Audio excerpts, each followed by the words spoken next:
How's it going, guys? It's Scarecrow and welcome back to another episode of Black Ops 3 In Depth. I know this video is a little bit late, I know I'm a bit overdue, but I've been really busy lately, guys, and haven't had as much time to really sit down and make an in-depth episode, so I do apologize. There is no excuse for it, but I'm here now, I'm making the video, and that's all that counts. So, today, we're talking about the M14, which was added into Black Ops 3 on June the 11th of 2018, so it's one of the more recent weapons added into Black Ops 3. Will it be the last? I'm willing to say that yes, this will probably be one of, if not the last weapon added into Black Ops 3, really, because as I'm recording this video, the Black Ops 4 beta is currently going on. And so I don't see them devoting too much more attention and time and resources to Black Ops 3 when Black Ops 4 is literally being played at this moment. So, yeah, anyway, the M14, it's been in a few Call of Duties before. It's a classic weapon, I guess you could say. Has it been a fan favorite? I don't really think so. As for weapons to bring back in Black Ops 3, I don't think this was on the top of anyone's list, really. I think there were, or certainly are, more iconic weapons that could be brought back. But then again, I guess I'm not going to be complaining. It's another semi-auto in the game. We already have the Shiva and the MX Garand, I guess those count as well, but this is another one to add to your repertoire if you get it. Although, one thing I would like to point out at the start, which I was not actually aware of until I actually was looking at stats and reading some information about the weapon, is that it says, and you don't quote me on this, but according to a few articles that I read, that it was only available for a month. Around June the 11th to July, it was only around for a month. That's what I'm seeing here. I don't know if that's true. I don't know if they changed that. I don't know if it's still available in supply drops. But if that is the case, oof, that's a mighty oof right there. That is it's pretty scumbag tactics right there from Treyarch, just locking off an entire weapon, not only in supply drops, but in supply drops for 1 month only. I don't know if that's true. That sounds like, I guess, even a step backwards, even for Activision.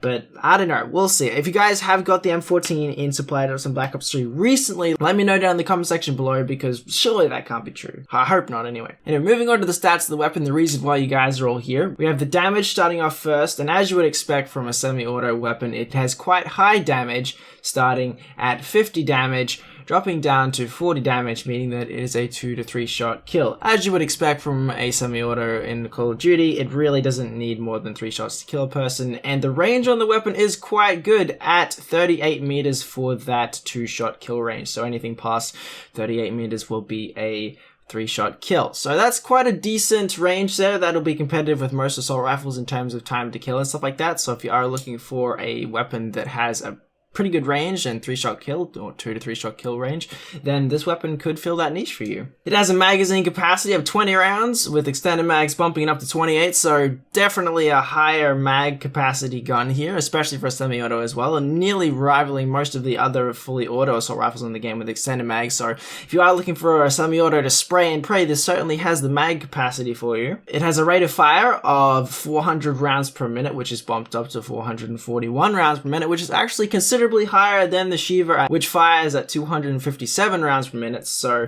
quite higher, in fact significantly higher than the Shiva. If you are looking for a weapon to spam, it's nothing amazing with that fire rate, but definitely more competitive than the Shiva, which at times can just be so dreadfully and painfully slow to fire. It has a headshot multiplier of 1.1x, which is pretty much useless as per the norm here in Black Ops 3. Headshots are really only viable or useful on certain guns, and most of the time only with high caliber, so this weapon's no standout in that area. It has a reload speed of 2.4 seconds, which is pretty average to normal, nothing too spectacular there. It's certainly not quick by any means, but it's by no means an LMG or anything like that, so you won't be struggling for reload speed anytime soon. It has a sprint out time of 0.3 seconds, which is standard and the same as most of the other assault rifles, and an ADS time of 0.23 seconds, which is actually faster than most of the other assault rifles by 0.02 seconds. Am I saying that right?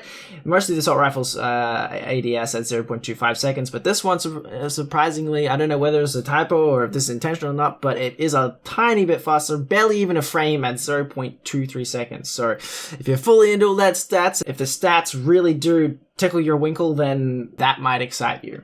As for the recoil of the gun, this is kind of where the gun doesn't really shine. In my experience, in my time using it, it does have quite high recoil with every bullet. You really do feel the gun start to kick up quite a bit. So I'm going to recommend grip on the gun. And coupled with the iron sights, which suck, I would not recommend them. So I'd recommend a sight with this gun. It doesn't matter what sight really. Any of them really work, but I would recommend something of a lower magnification, something like the red dot sight or the Varix would work, or even the boa sight. Those are all good choices, but the recoil is quite high. When you're spamming the weapon at max fire rate, it can be quite hard to track your targets over the longer ranges, especially with the iron sights. Again, can't recommend them. Really would recommend a sight. So if you think you can control the recoil, give it a go, but I would recommend grip and a sight on this weapon. As for a class that I'm going to recommend for you guys today, I'm going to recommend grip to keep that recoil down, red dot sight to keep the enemy in clear of you and to keep you on target, and just fast mags for those easy feeds and for being able to reload in combat faster. So basically just your basic assault rifle class here. I was tempted to add quick draw in here instead of the fast mags, but I really don't think it needs it, especially when an ADS is faster than most of the other assault rifles, even if it is by such a marginal amount. It is faster, so I don't think you really need it. As for what I think about the weapon, it's another completely unnecessary and completely redundant weapon added into Black Ops 3. I don't really know what else to say at this point. They added another semi-auto. They already have the MX Garand, which is quite competent, but if you want another DLC weapon that doesn't have the drawback of not being able to reload till you fired all your bullets, or you don't like having a really slow fire rate in the Shiva, then this is certainly the gun for you. If you are lucky enough to get it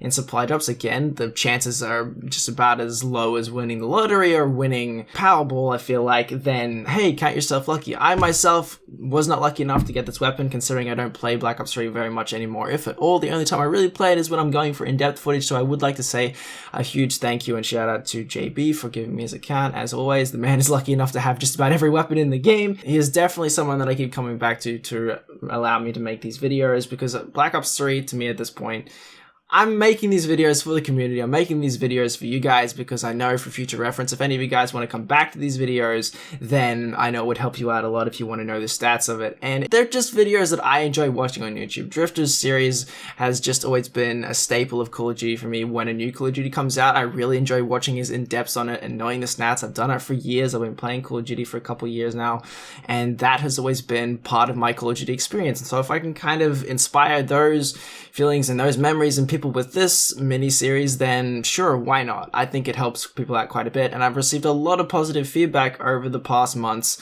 with this series. So yeah, the M14, tell me what you guys think about it if you are lucky enough to have it down in the comment section below. Do you like the weapon? Do you not like the weapon? What are your experiences with it? Let me know, I'm curious. Other than that, guys, if you would like to check out the rest of the series, feel free to check out my channel. I have done in-depths on most of the other DLC weapons in Black Ops 3. There's still a couple that I haven't done, but I'll be getting around to those in the near future. So anyway, guys, thank you so much for watching. If you have enjoyed, don't forget to hit that like button, subscribe for more, and I shall see you, beautiful people, in the next video. I'm a living ball of stress, getting all depressed, skipping, getting dressed, it all in my crib is all a mess. I'm missing all my ex-girls, I wish them all the best, but I'm sitting with my next girl, giving y'all a rest.